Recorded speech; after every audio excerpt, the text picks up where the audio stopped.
And what I wanted to say earlier is that I'd rather have them all back here and no hits at all. The Gibb brothers, Barry, Robin, and Maurice, were on top of the world in 1979. They dominated the airwaves once Saturday Night Fever became a national sensation. But beneath the perfect harmonies, jealousy and tension were growing louder. This is the story of how the song that made them legends also tore them apart. Barry Gibb, the oldest, was at a creative crossroad when it all began. After years of sharing vocal duties and writing as a true trio, the transition to the falsetto style in the mid-70s unintentionally chose Barry as the indisputable lead voice. His distinct voice defined the era, yet it was a style that sidelined his brother Robin, the former prominent lead singer on their 60s ballads. The stress was palpable, heightened by the relentless expectation to replicate their prior inconceivable accomplishment. The Bee Gees addressed the pressure right after Saturday Night Fever premiered. They reunited in Miami's Criteria Studios in 1979 to record the album Spirits Having Flown. They were writing quickly, propelled by unrelenting creative energy and rising bitterness that their success brought. They desired an album closer, a song that represented the intensity of the disco era. You guys knew you wanted to be stars. Yeah, we wanted to be famous more than anything. The riff was written by Barry Gibb, and the outcome was tragedy. It was magnificent. Barry's soaring voice was a perfect storm of sorrow and dancing rhythm, a cry of agony. Working on for Robin, and it's called The End of the Rainbow. It's all about time. Barry's outspoken dominance didn't sit well with Robin and Maurice. Despite the fact that the song was written collaboratively, Barry's high C melody remained the major focus. In the UK, Canada, France, and numerous other nations, the song immediately reached the top of the charts. However, the brothers hardly spoke off stage, despite the production being a masterpiece. With 5 #1 hits worldwide, Spirits Having Flown was a huge hit. However, the strain only increased. After the big global tour was over, Robin felt lost because his voice was no longer crucial to the band's identity.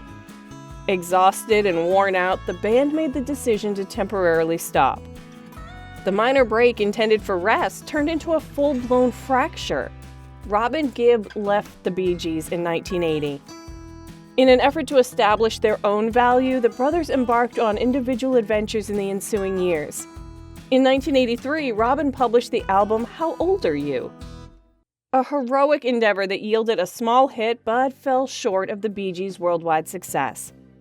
Barry Gibb, on the other hand, retained his reputation as a songwriter, which was more valuable than a solo career. For the brothers, it was an unpleasant reality.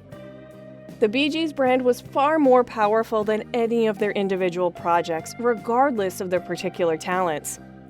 The band was more than the sum of its individual elements. The brothers continued to write for other artists during the break, managing to work together virtually. Barry composed Chain Reaction for Diana Ross in 1985. It was a strong, rhythmic tune that had a unique Bee Gees vibe without the sibling rivalry. Although the song wasn't a huge hit for Ross, it accomplished something more significant. It demonstrated that their fundamental musical language remained unchanged despite their separation. 2 years later, the seed that realization planted would blossom. The notion of a genuine reunion began to take root at that point. The solo attempts had failed by the middle of the 1980s. The brothers were under financial pressure to return to the top while also experiencing creative anxiety. We just didn't agree on everything, and that's the way life was. Then, destiny stepped in during a session at Middle Ear Studios while they were experimenting with a new synth-heavy sound. Maurice started laying down a powerful, driving rhythm. Barry introduced a simple chord progression. The tracks came together rapidly. Robin Gibb discusses the production of You Win Again. They chose to blend the vocals like never before, combining Barry's soaring highs with Robin's forceful lower register lead. Barry insisted on a mixed vocal approach. While the producer was at first unwilling to sacrifice the Bee Gees' distinctive high-note signature, he realized the potential of compromise. When You Win Again reached #1 in the United Kingdom, Robin Gibb was at home in Miami when his manager called with the news. To say the weight was lifted was an understatement. They made millions from the song, which also set the stage for their 1990s comeback. More significantly, it created a collaborative connection that continued until Maurice's passing in 2003. Much laughter we actually had, how many really nice songs we came up with. When Maurice died on January 12, 2003, the world looked to the Bee Gees' archive, and tragedy became an homage, a strong, passionate cry that echoed their collective loss. Then, in 2009, Robin and Barry sang their last song together, before Robin tragically died in 2012. Barry Gibb is the last Bee Gee standing. He lost brother Robin 4 months ago, his twin Mo in 2003, and youngest brother Andy in 1988.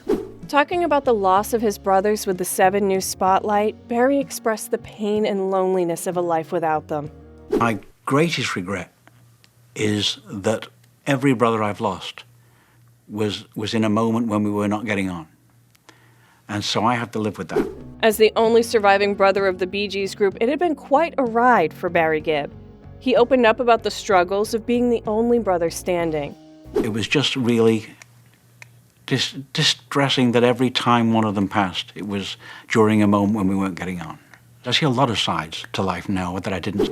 In one of these interviews, Barry said, "We never really had a category. We just had periods and we managed to fit into different eras." He reflects, "We didn't always connect, but we stayed around." We achieved whatever that dream was. Whatever happened afterwards, it doesn't matter. Doesn't matter. We got there somehow. So it was no surprise that he was so emotional while talking about his brothers. Today was the first time I'd actually accepted the fact that all my brothers are gone. And that was tough. Barry went on to make a documentary titled The Bee Gees, How Can You Mend a Broken Heart? But I have to thank you for that, because that hasn't happened. That hadn't happened until today. And because it was totally unacceptable to me. The documentary shows him performing as a headliner at the 2017 Glastonbury Festival. And he eventually released an album in 2021 called Greenfields that revisits the Bee Gees' catalog with country musicians, retelling their stories in honor of his brothers. And I think everything we set out to do, we did. The documentary also featured the Bee Gees' studio collaborators and, cannily, members of other bands of siblings, such as Oasis and the Jonas Brothers. When you get up on the stage in Australia, will your brothers be alongside you? They'll be on stage with me, yeah. The song, which was once a source of severe separation, has since become a monument to their common history. 3 brothers, 2 decades of strain. One incredible comeback. Tragedy was a song born of internal strife and lofty ambition. It wrote their names into pop history, a song born of internal strife and lofty desire. You Win Again drew them back, a song that demonstrated that their bond, however strained, was forever.